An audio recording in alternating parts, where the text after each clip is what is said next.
The towel dropped from my hands, but I didn't flinch. Her laugh, a dry, hollow chuckle that bounced off the laundry room tiles, hung in the air like mildew. "You're lucky I even let you touch me." That's what she said. Like I was some leper who'd won a raffle. Like decades of providing, fixing, covering her mistakes, and paying off her credit card messes were just some pathetic tribute she tolerated out of politeness. She turned, humming, tossing her blouse into the dryer like nothing had happened. I just watched her. Not angry, not even sad. Something quieter, sharper. I folded the last t-shirt, that old one from the state fair we went to, before her veneers, before her Pilates instructor with the stupid name, before she stopped asking how my day was. I folded it with more care than I'd handled her in months. Then I placed it neatly on the stack and walked out. In the hallway, I heard her phone buzz. A giggle. Another message. Another little compliment from whoever she thought was her escape hatch. Her voice changed when she texted lately. Eerier, like she was suddenly 20 again. I used to like that sound. Now it just reminded me how good liars always enjoy the setup. I passed the hall mirror and looked at myself. Wrinkled, maybe slower than I was at 40. Sure, but I built machines that could carve titanium to half a human hair's width. I ran a team of 20 men who didn't dare miss a measurement. I wasn't some slob hoping for scraps of affection. But in this house, I was a placeholder. And placeholders don't argue. We execute. I went downstairs into the office. That drawer hadn't been opened in a while. Not since I printed out her client meeting calendar from iCloud and noticed it included one too many Tuesday dinners at the Burstone. Conveniently, never billed to the brokerage account. Inside the drawer was the box. A small, smooth oak box I carved myself after retiring. It was supposed to hold cufflinks. Instead, it held clarity. I opened it. Empty still. Not for long that I flipped open my laptop. No rush, no drama. Just a man doing what he always did, cataloging, protecting, cleaning up someone else's mess. The folder was still there, waiting for the day she smirked. First up, email printouts. A realtor friend of hers, Celeste, had CC'd her on some messages about fun weekends in Ridge Hill. The dates matched exactly with the retreats she claimed were for training. One even included a rental car receipt in Vanessa's name, with a second driver added. Not me. Then the texts. I'd synced her phone to the family iPad 6 months ago. She never noticed. Thought it was just for streaming Netflix in the guest room. One thread stuck out. Can't wait to see you outside the sheets for once LOL. He responded with a thumbs up and a picture. Him, shirtless in the mirror of a hotel bathroom. I recognized the wallpaper. The Burstone again. Funny how betrayal has a scent. That place always smelled like lavender and stale desperation. She came down later that night, makeup off, wearing that smug little robe she wore when she wanted to play affectionate wife. You didn't say goodnight, she said, fake concern in her tone. I figured you were tired of touching me. I replied, smiling just enough to make her squint. You're being dramatic. I nodded slowly, like a man who didn't mind being underestimated. Because men like me, we don't need second chances. We need evidence. The house went quiet around 11:17 p.m. She was out cold, tablet sliding off her chest. I went back to the office, slid the oak box into the center of the desk, and began feeding it. Printouts, screenshots, timestamps. Encrypted, backed up, copied 3 times. One flash drive, one cloud, one location she'd never think to look. By the time I was done, the box wasn't empty anymore. And neither was I. The next morning, I poured her coffee like always. Same mug, same 2 sugars, same polite smile. She didn't notice the faint smudge of my thumbprint on the handle. Just another little piece of routine she thought I still cared about. She scrolled through her phone while leaning on the counter, hair twisted into that casual bun she wore when she wanted to look effortlessly innocent. You're quiet, she said without looking up. Just thinking about work, I lied. In reality, I was thinking about the little GPS tracker I'd slipped into the lining of her Range Rover's glove box the night before. Cheap, discreet, the size of a matchbox. She wouldn't see it unless she gutted the whole compartment. By lunchtime, I got my first ping. The Burstone. Again. She'd told me she was grabbing sushi with a motivated young couple interested in a fixer-upper. Funny, I didn't realize sushi bars had king-sized beds and blackout curtains. I didn't rush. No confrontations. Not yet. Instead, I texted her. Hope your clients find what they're looking for. She replied with a heart emoji. I almost laughed. That evening, she waltzed in smelling like the lavender from that hotel. "How was your day?" she asked. "Productive," I said.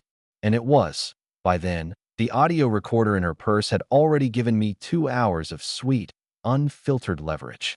"Clients love the sushi place," she added, testing me.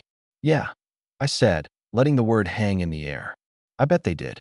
She blinked, hesitated, then changed the subject. Every lie she told now went straight into the box. And the box was getting heavy. If you want to catch a liar, don't look for the lies in their words. Look for them in their audience. Vanessa's friends had been circling me for years like seagulls at a picnic, pretending to like me, but always watching her for cues. If she laughed, they laughed. If she rolled her eyes, they suddenly found me difficult. I decided to turn that flock into my informants. The trick was simple. Give them pieces of news about me that weren't true, then watch how quickly they traveled back to her. So one afternoon at Kelly's birthday barbecue, I let it slip to Vanessa's work friend Monica that I was thinking of buying property in the mountains.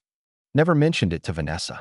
3 days later, she came into the living room, casual as anything. "You're not seriously going to buy a cabin, are you? That's too far from everything." Bingo, Monica had chirped. I smiled. "Haven't decided yet." Next, I baited her oldest friend, Jen, the one who called me buddy, with the same tone you use for a dog who just chewed the couch. At a charity mixer, I told Jen I'd been in talks with a publishing house about a memoir. Didn't even get home before Vanessa texted me. "A memoir? What on earth would you even write about?"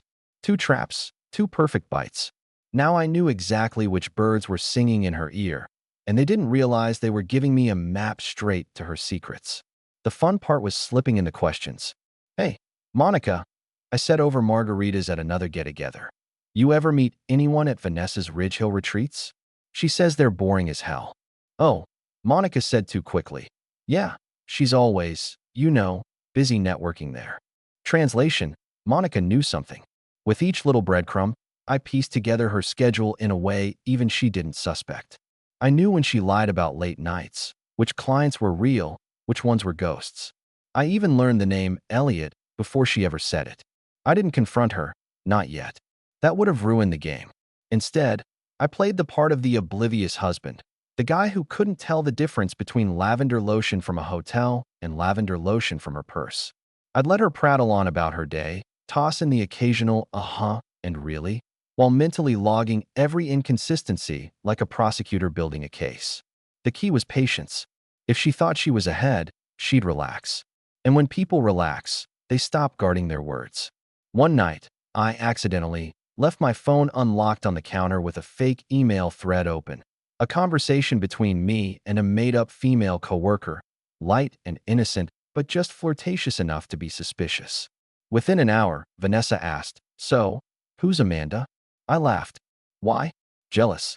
She rolled her eyes, muttered something about double standards, and went back to her wine. But now I knew.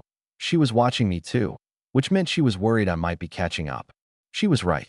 Because the box in my office wasn't just getting heavy with her lies, it was almost full. And when it was full, I'd make my move. Vanessa liked to believe she was the most composed person in any room. She practiced it, literally. I once caught her in the bathroom mirror adjusting her smile until it looked just the right amount of accidental. Even her sighs were curated. So the first crack wasn't going to be obvious. It wasn't going to be her crying in the kitchen or screaming into a pillow. It was going to be small, quick, barely a blink. But I'd see it. It came on a Wednesday.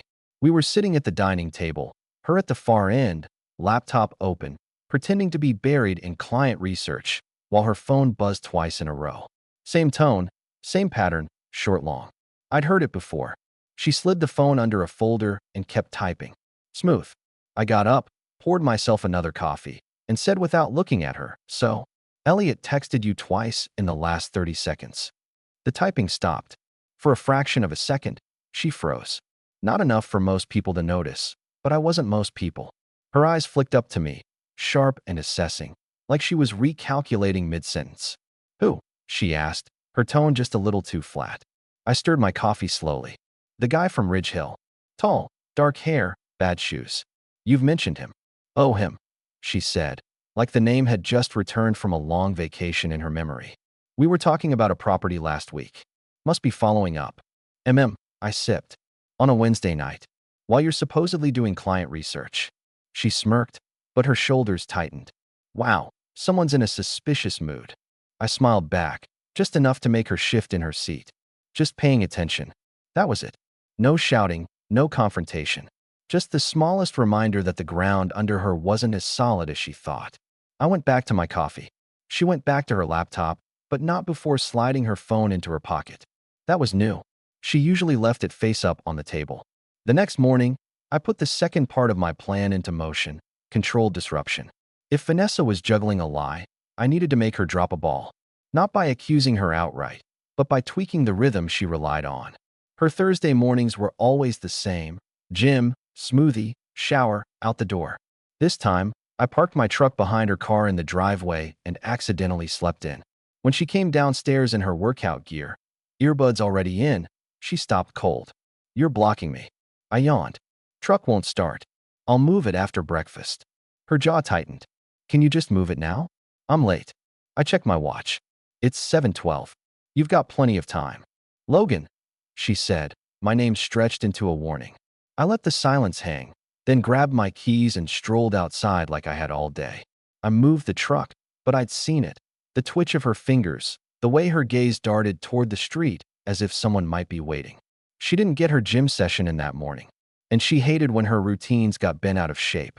By Friday, I had the next piece of bait ready. I told her I'd be working late. I wasn't. I parked 2 streets over from the Burstone and watched from a dark corner of the lot. At 8:47 p.m., her Range Rover rolled in.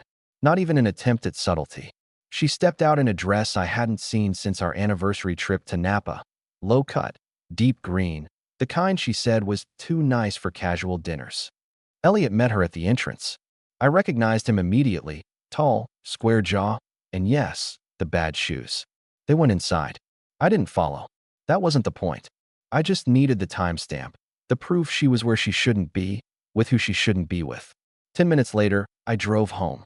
When she walked in at 11:32, she smelled like the hotel's lavender. I didn't even look up from my book. "Good night," I asked. She hesitated.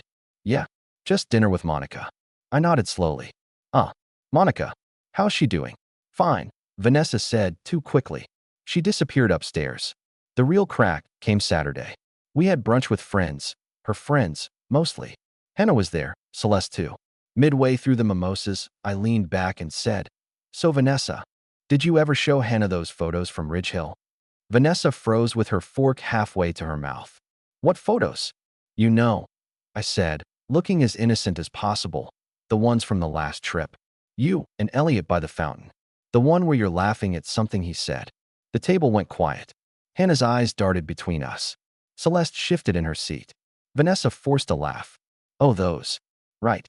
Yeah, they're on my phone somewhere." I smiled and turned to Hannah. "You'd love them." Vanessa looks happy. Her laugh this time was tighter, her gaze a little sharper. We finished brunch without another mention of it. But as soon as we got home, she rounded on me in the kitchen. "What was that about?" "What was what?" I asked, setting my keys down. "Bringing up Elliot in front of my friends. Are you trying to embarrass me?" I tilted my head. "Why would it be embarrassing? He's just a colleague, right?" Her jaw worked, but no sound came out. Then she turned and stalked upstairs. I let her go. The box in my office was getting heavier by the day, and now it had something new in it: a list of her reactions. That night, I started the final stage of my plan, the squeeze. I sent Monica a text from my event planner number, the same one I'd used to send out the fake Ridge Hill Gala invites. Confirming RSVP for next Friday. Vanessa plus guest. Please note, photos will be taken for press release. 10 minutes later, Vanessa came downstairs with her phone in hand. "What is this?" she asked, showing me the message. I glanced at it. "Looks like an event. You going?" "I don't know anything about this," she said, too defensive for someone who supposedly had nothing to hide. "Strange," I said, turning back to my laptop. "Maybe Elliot signed you up." She didn't respond. She just stood there for a long moment before walking away. The crack had widened, and I was ready to drive a wedge straight through it. The fake Ridge Hill Gala was set for Friday, but the real show started long before the first glass of champagne was poured. For the next 5 days, I let Vanessa think she had me back under her thumb. I cooked her favorite meals. I left little notes on the counter: sweet, nostalgic ones she could interpret however she wanted. She even started sending me casual texts during the day again, the kind she used to send before everything soured. It was almost sweet, watching her try to reassert control. Wednesday night, she mentioned the gala herself. So, that event thing, she said while scrolling through her phone. I asked around. Nobody at the office seems to know about it. I looked up from my book, feigning mild surprise. Weird. Could be something private. They do those sometimes for top clients, don't they? Her eyes narrowed just slightly. Maybe. The funny thing about liars is that they can't stand not knowing. They can lie to you all day, but when the tables turn, they itch for information like it's oxygen. Friday arrived. She took the day off to get ready, which I knew meant she was also planning to confirm who'd be there, what they'd say, and whether she could spin it to her advantage. By late afternoon, she came down the stairs in a midnight blue dress I'd never seen before. Tight, elegant, deliberate. Her hair was curled just enough to look effortless, but cost at least an hour to get right. Ready? She asked. I smiled, holding out her coat. Absolutely. The drive was quiet. She kept checking her phone, scrolling, typing, deleting. I could practically hear her brain whirring behind that calm facade. When we pulled into the Burstone's valet line, she tilted her head. This is where it is? Apparently, I said. Nice spot. The lobby was warm, the air thick with lavender. She didn't flinch at the scent this time. She'd trained herself for that. At the ballroom doors, a host greeted us with a bright smile. Welcome. Badges, please. I handed them over. The host clipped hers around her neck. Vanessa, guest of honor. Then mine. Logan, special guest. Her eyes flicked to mine. Guest of honor? I shrugged. Guess they appreciate your work. Inside, the room was just as I'd planned. Small clusters of people in cocktail attire. Champagne flutes, polite laughter bouncing off high ceilings.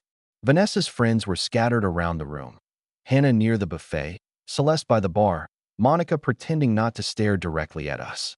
15 minutes in, she was still trying to figure it out, smiling, shaking hands, fishing for context. I stayed close enough to watch, far enough to keep her guessing. Then the MC stepped onto the small stage. Ladies and gentlemen, thank you for joining us tonight for a very special recognition. Vanessa turned, smiling faintly, expecting some vague industry praise. The MC continued. Our guest of honor has been a pillar of collaboration. Let's take a moment to appreciate just how connected she's been. A screen behind the stage lit up. The first photo appeared, Vanessa and Elliot by the fountain at Ridge Hill, her hand brushing his arm. Her smile froze. Next came a series, hotel check-ins with timestamps, dinner receipts, training retreat selfies. Some were clearly candid, taken by hotel security cameras I'd acquired through a friend in hospitality. Others were just screenshots from her own public social media, framed with the right dates and times to tell the story. The murmur started. Hannah's hand shot to her mouth. Celeste whispered something to Monica, who immediately looked away. Vanessa's face stayed composed for maybe 5 more seconds. Then she turned to me, eyes sharp as glass. What did you do? Set the stage, I said quietly. All you had to do was not step into the spotlight. The MC wasn't done. And because transparency is important in our partnerships, we'd like to thank the other party in this collaboration. Please welcome. From the side of the room, Elliot stepped in. The poor fool looked like he'd been promised a discreet award for professional excellence. He wore a forced smile, but it faltered the second he saw the photos still flashing behind him. The room was dead silent except for the projector's hum. I clinked my glass lightly. Vanessa, I said just loud enough for nearby guests to hear.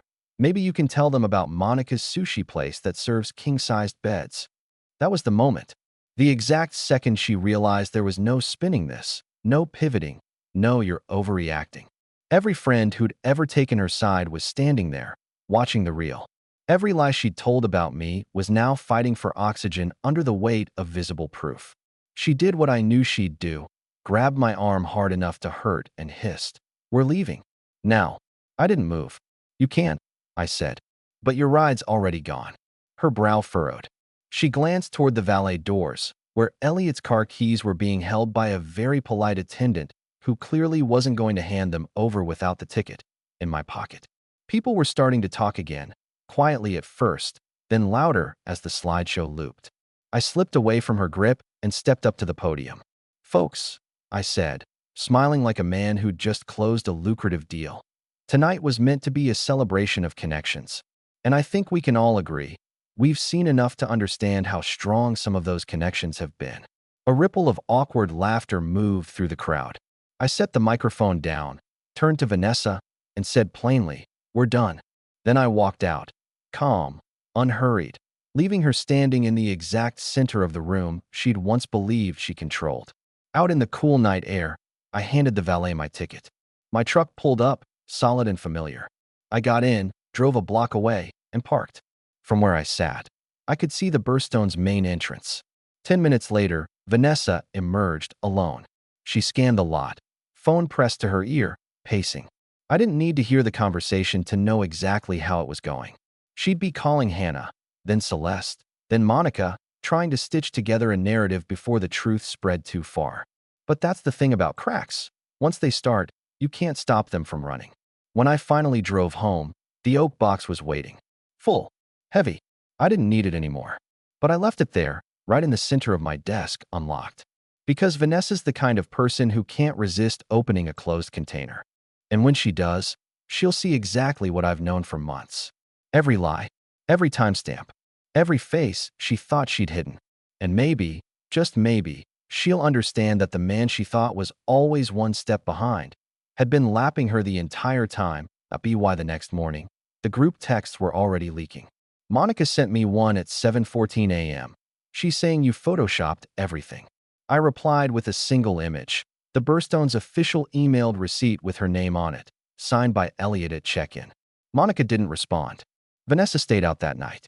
She came home the following afternoon like a storm pretending to be a breeze. Sunglasses, coffee cup, the faint scent of someone else's cologne in her scarf. She tried to walk past me. "Sit," I said. Not loud, not sharp, just final. She did. "You think last night was the end?" I told her. But that was the dress rehearsal. Her jaw tightened. "You can't embarrass me into leaving, Logan." I smiled. "No, but I can make leaving the only option that won't crush you." I slid a folder across the table. Inside, copies of our prenuptial agreement, bank statements, and a signed listing agreement for the house, already with my lawyer's letter attached. "Your half," I said, "comes out clean. No debts, no liens. You walk away. You keep your car, your jewelry, and whatever's in your personal accounts." "And if I don't?" she asked. I leaned back. "Then the rest of the files go public. And not just to friends. Ridge Hill's board gets a full copy. Elliot's wife gets hers by courier." She said nothing, just took the folder and left the room. By Monday, she tried to push back. I got a call from my boss. Someone had emailed HR a packet of anonymous screenshots suggesting I'd been having an affair with a coworker. The screenshots were laughably bad.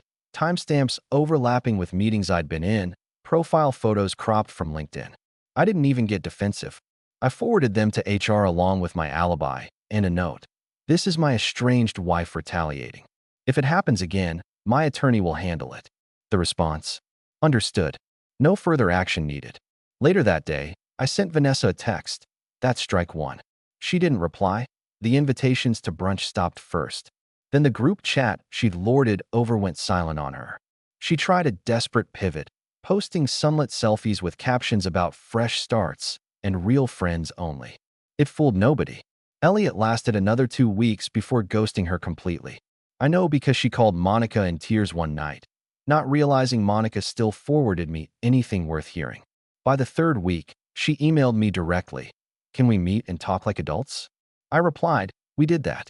You weren't listening." I waited exactly 30 days from the gala before I made my final move. One last package, hand-delivered to her new condo by courier. Inside, the oak box. On top, a short note. "You once told me I'd never surprise you again. Consider this my last exception." Inside, she'd find every piece of evidence, neatly organized, each photo and receipt slipped into clear sleeves like a collector's album. At the very bottom, a single USB drive with a label, "For your lawyer, if you're feeling brave." Here's the thing, that USB was empty. The real files were locked away, triple backed up. The drive was just bait, the kind that keeps a liar awake at night wondering if you've still got more than they've seen. The revenge wasn't the gala. It wasn't the friends turning cold or Elliot disappearing. The revenge was the silence that followed. The months she spent trying to guess if and when I'd drop the next shoe, never knowing I'd already walked away for good. And me? I got my peace. Because the best revenge isn't destroying someone's life. It's leaving them in one they can't stand to live in.